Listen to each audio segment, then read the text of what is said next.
Hello students, our lesson for today is all about levels of biological and ecological organization. So these are the lesson purpose. First is how are the components of an ecosystem interconnected? Second, how do organisms interact with each other? Third, why is energy flow the most important mechanism in the ecosystem? Alright, let's start right away. So, biological organization extends from the microscopic scale of the molecules and cells that make up organisms to the global scale of the entire living planet. So what can you observe from the diagram? How are they related to each other? What do you think will happen if one component of biological organization is altered due to some factors? What do you think are the factors that may have negative effects on the interrelationship of the biological organization?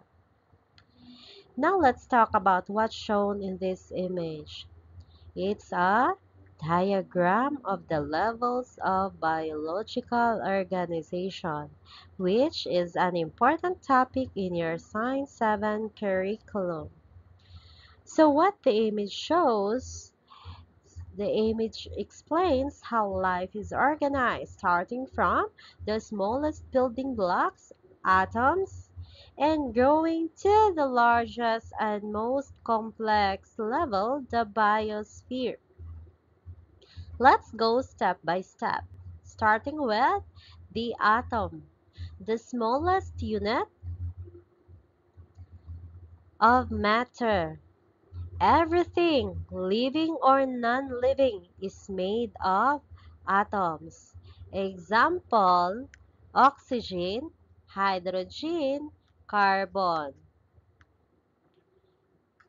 Molecule, atoms join together to form molecules. Example, water.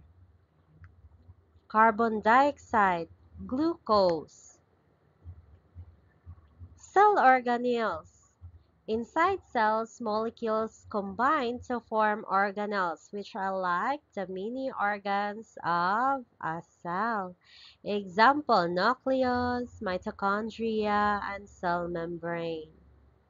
Cell, the basic unit of life. All living things are made up of one or more cells. Example, red blood cell, nerve cell, plant cell. Tissue. It's a group of similar cells that work together to perform a specific function. Example, muscle tissue helps you move. Skin tissue protects your body.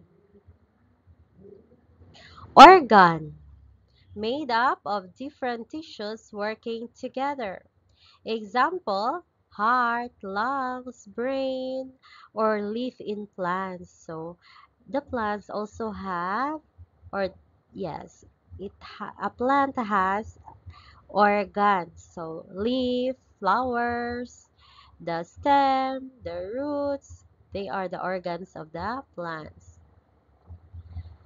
System of organs or organ system. They are the organs that work together to form an organ system. Example, in the circulatory system, it composes of the heart and the blood vessel.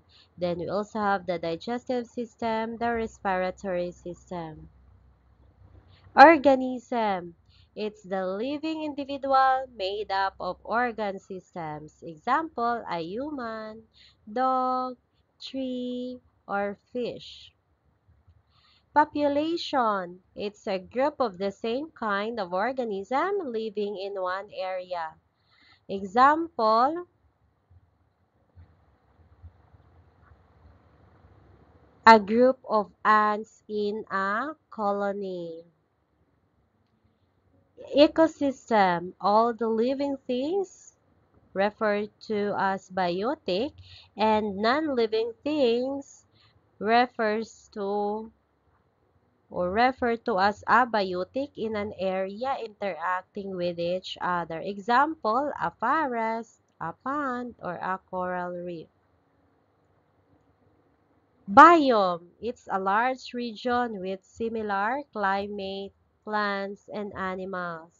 Example, rainforest, tundra, grassland.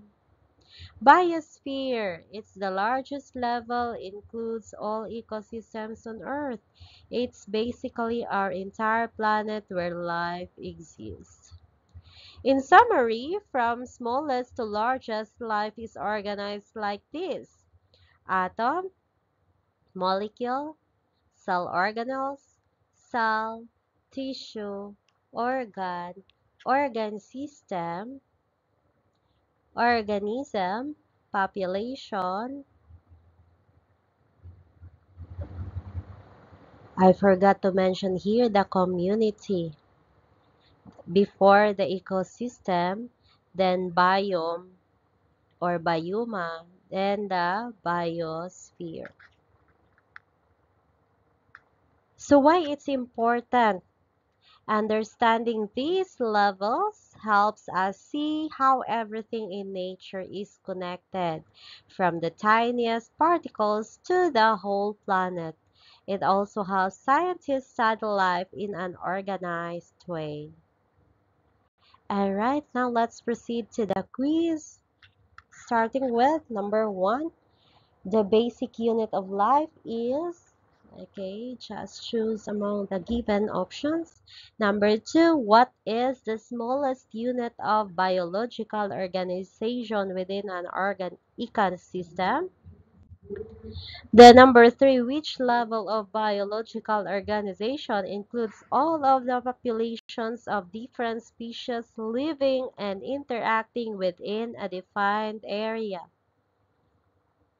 Number four, which of the following terms refers to all the living organisms in a particular area along with the non-living factors they interact with?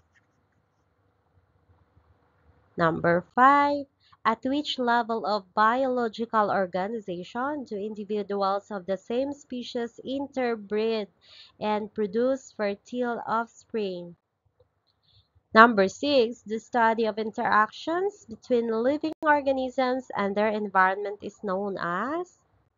Number seven, which of the following represents the correct sequence of biological organization from smallest to largest within an ecosystem? Number eight, why is understanding the hierarchical organization of organisms important in biology?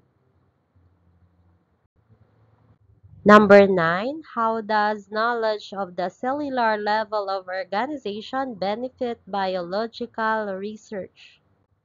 Number 10, why is the organ level of organization important for maintaining homeostasis in organisms? Alright, so if you're done answering the questions, let's correct your answers. Alright, so congratulations.